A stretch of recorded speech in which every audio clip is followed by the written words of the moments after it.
Morning guys, it's just gone 20 to 8 Saturday morning. Bit of a catch up really after my appeal for help for the with the filling, sanding. The guy's been brilliant, great, lots of really good advice. I've been using it and I'll show you about that in a minute. A shout out to Mark really, Faster Cat, second gen garage. I mean, what I've really got it. I know a lot of you who live a long way away from him will feel the same, that we'd love to be able to go and help him out. But I'm sure there's well, it's just really frustrating because we feel so gutted for him that he's been getting on so blooming well with his car. He ends up with that happening. He must be devastated. I feel really bloody crap for him, poor sod. But anyway, Mark, if you are watching some videos at the moment, really sorry for you, mate, and I hope you get back to normal real soon. And if there is anything we can do from over the pond here to help, then just let us know, and we'll do what we can. But I don't think there's a lot we can do, but if you think of anything, you can, whatever it is, just let us know and we'll try and help. But all I can say is, our thoughts are with you, and hopefully you and your family get back to normal real soon. Must really piss you off. But after watching the first one where you had this little small flood out on your road, and seeing that crazy bloody woman go past in the little 4x4, and the lack of thought people have, and then to look at when you showed us out your window and all cars were halfway up their bloody doors in water. I can't imagine how you felt when you saw that. I don't know. And seeing your two cars underwater, your toolboxes, like I've had toolboxes flood before, and it just pisses you off. It's not always about the money. It's about stuff all the effort you've put in, all the work you've put into it, and all the well, I'm sorry, mate. I wish I could help.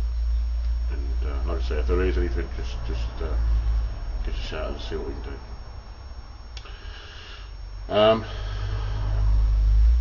I've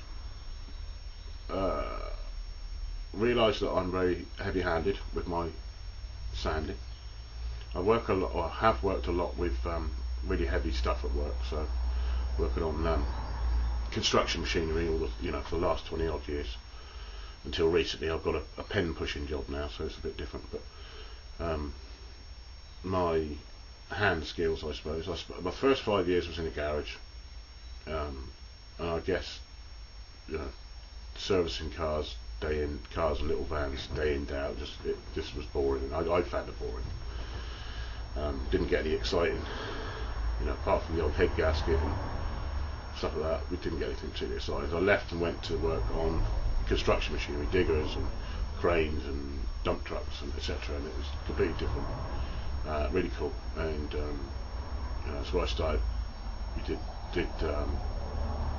lots of big engine rebuilds, proper stuff, big transmission rebuilds, axle rebuilds, a whole lot of what I learned at college to do. But that's a long time in the past. The first garage I worked at did a lot of old people's cars, and that's why I ended up working on like the Austin, because a lot of his customers were elderly people, and that's the sort of car they had, and Triumphs and stuff like that. Not so many of the modern cars, which is why I'm so stumped on the Citroen, which isn't going still yet, by the way. The latest on that is I bought a kit off of a setup off of eBay from another car, from a salvage car, which was a year newer, which was the ignition barrel and lock, and the transponder that goes around the key. It had the BSI, which is the computer inside the car that runs everything, to do with the body, lights, steering, blah blah blah, and then the ECU, the engine control unit underneath the bonnet. Put it all in there, and it started. So it's fantastic, but nothing else works. So called in. There's a chap that I've got to know since the problems, who's ex Renault and Porsche and all these sort of things. He's the only one I know around here that's got the, apart from the main dealer, who's got the proper Citroen computer, equipment to test it and whatever. He's discovered that it's got a 2007 program. So it obviously had an update sometime in its life. So that's got a 2007 program on the BSI. So it may not match my clocks, my dials, which is why I'm getting all the problems with the clocks. And we drove the car. Mary drove the car to his place so he can just save me some money, really, because he was having to come to work to fix it. So then I think his plan was to wipe the computers of its memory and reinstate it back with, or hope to reinstate it back with a program that works with the car. Yeah, I guess that's how it went. But he says because it sometimes gets locked, I don't know, sometimes gets locked in the factory, certain parts of the program, he may not be able to overwrite it. So I don't know, he's going to try. But we're into quite a bit of money by now, and it's like, in a minute it's going to be taking over what the car's worth. Certainly, but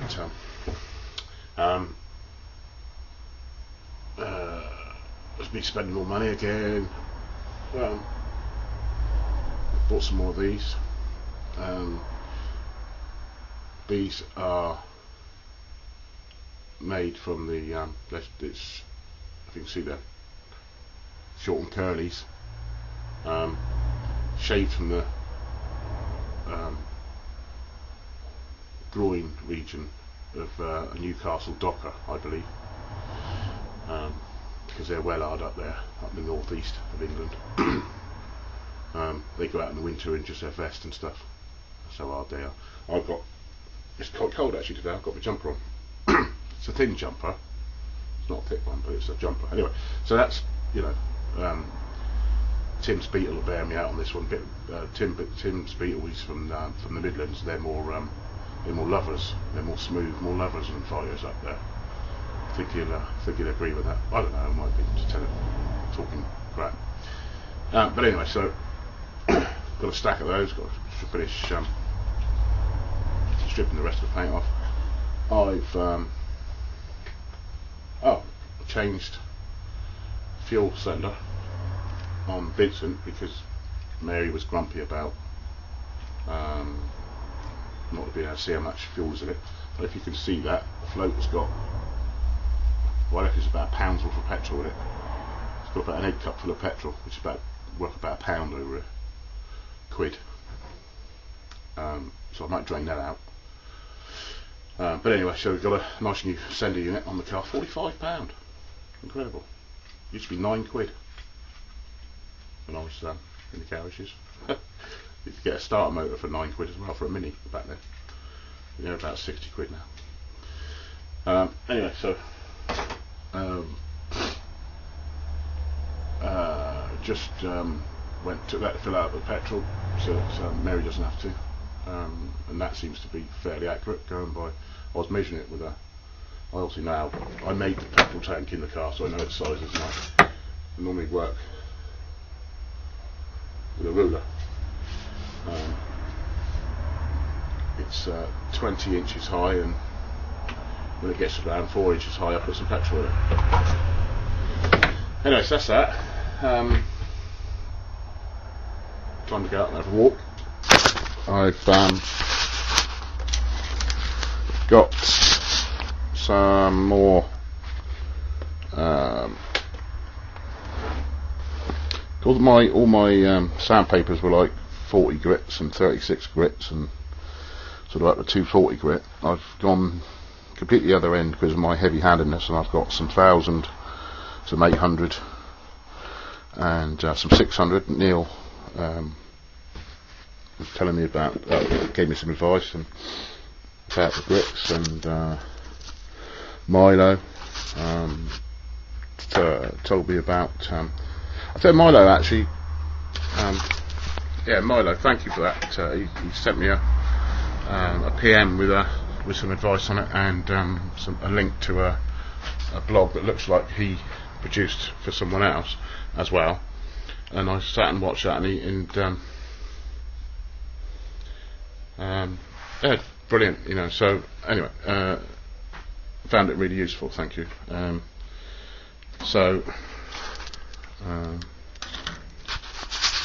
Now working with, trying to get some of the lights out your eyes. Paint stick, 60 grits. So this is where I'm at. Right, start again. This is where I'm at with the wing, with this bit I've been struggling with. If you remember, if you saw the last video, I took all the filler back off. I've roughed it in now with 60 with a paint stick, which I was amazed, because I was so fixed in my head that I had to have a floppy or a bendy pad, that this Milo made me see that it didn't actually work for me. Might work for other guys who are much more experienced, but personally for me it didn't work. And when I had this in my hand, because like I've said before, I was sort of more used to working with heavy metal and filing with hand, proper hand files. I actually used it like a file for around my bend, and I got that within 15 minutes. Got the shape within about 15 minutes. I haven't got the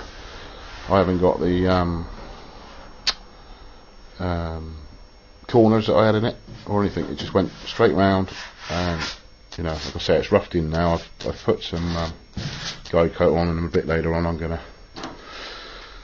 wet sand it with some either 600 or 800 and see if I can get down. Someone else said to me about the highs, about knocking the highs down in, which is spot on, so I'll do that. So that's that. Got this back corner stripped. I don't know if I've shown you this or not, but I've got this back corner stripped over here, and I've got to get that. There's quite a bit of pitting. It's not deep, but it's. Can you see that? Any sense? Quite a bit of pitching, so I'm going to use my little baby shot blaster, spot blaster, and get into that. Get that gone, and then oh, my brain, acid etch it. Again, after some advice, I've got all my paints ready. So this is I don't know, it's Italian on there. I think it's Italian paint, but it's basically a filler, primer and sealer in one. So I don't know, we'll have to it's what our local paint shop supplies to the local body shops around the area. So, and I've kept it all the same make. VW Darren says not the mix systems, and he's going to be right, because he is. So that's all the same. So I've got about, I don't know, nearly, I suppose when you add all the fluids together, nearly 2 gallons of paint to put on the car, with the undercoat and top coat. So we should be getting on. I think the next plan, once I've got all the body and primer, I'm going to put the back axle in. Once I've done underneath the wheel arches, because the wheel arches are oh crikey, need doing. Get the back axle in, and then just make up a little dolly with a handle on it to go across. Because my garage is just a basic, typical British small single garage. I have to do everything in. I have to. Well, everything happens in here, so I'll get the body shed out, and then get all the doors primed, the bonnet, the boot, everything, and the wings, fenders, all the bodywork done on those. Get them in primer. I've got another my last week off in October, so the plan is to get it in primer, get the whole car in primer, inside and out, because it's a complete colour change. There's a lot of metal work in these little Austins. All this metal that you can see here is all exposed when the roof lining's in, the head lining's in. There's a big steel metal grill, metal dashboard. There's a metal under dashboard piece, pillar liners, all sorts. There's lots of stuff that's exposed when all the trim's back in. So I've got to do, presumably, I suppose a sensible thing is to spray the inside of everything first, and then come out and do the jams, mask off. Presumably, if I'm wrong on this, someone please let me know, but I think this is how it sounds right. But once the inside's all in top coat, get it all sealed off completely, closed off, and then prime, and then top coat the outside. That's why I think I've got it planned. Again, like I say, if I'm wrong, can someone let me know? Because I've never done. I've sprayed a couple of cars before, but only just chucked some paint around it, just to tidy it up. But so I've never done it to this extent before. I'm going to spray because I can't really get the doors open fully with the car in here. I'm going to spray all the parts separately, so I'll hang them and spray them, or I might just run like a ladder down through the garage and place everything on so the panels are flat. I saw one of Darren's videos when he was talking about the piece that he was putting in the back of the Beetle, and then it's better to get to spray it when it's off the car and flat and get a better finish. So I think I might probably do that. So I've got to get the body shell out. But it's going to be body shell out, strip all this plastic off that's in here now and redo it.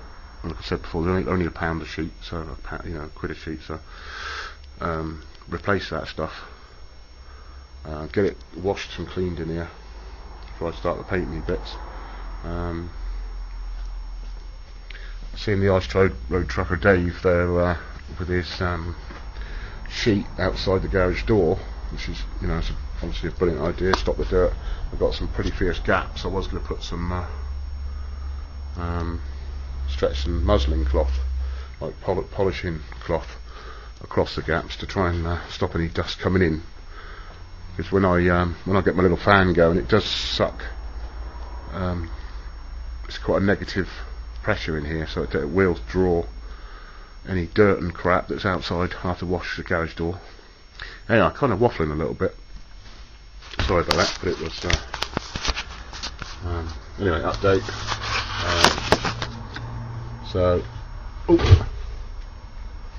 grab my tobacco, my coffee. So, yeah, some great videos on there. Seeing Neil's car in top coat, that's fantastic, really nice. Looks too good though, doesn't it? Be nice. Seem to cover it all up, Neil. But it'd be noisy, wouldn't it? But looks really nice, great, and yeah, some great videos. It's good to see, and I love being part of this. If feeling a little bit part of it. People make some smashing comments. I've never ever had a negative comment, and I don't ever see anybody making negative comments to each other, and it's just fantastic. I mean, everybody's got a crappy, most people got crappy, stressful lives during the day, and you come home and a lot of us have got doing this for our hobbies, and it's just really nice that all the guys are supportive, and just want to help each other. It's just really brilliant, really nice. So thank you to everybody that has helped me with my sanding and my fillering. I hope I can put it into practice, and Tom's wonderful world. You guys have been doing it for years, and I know I appreciate that. But well, I do the best I can, and hopefully it'll come out after as well. I'm quite lucky that the colour that Mary wants the car is in Speedwell blue, which is it's a bit like a baby blue, which is an Austin colour from the period. I think she likes it because I don't know, she just likes the colour. So I think it's quite a forgiving colour. So seeing them mirror it with those tanks and stuff, bloody hell, it's just like wet, glossy gorgeousness. So it's I think someone said it's a no lie finish. You just got to get it dead right. So beautiful job.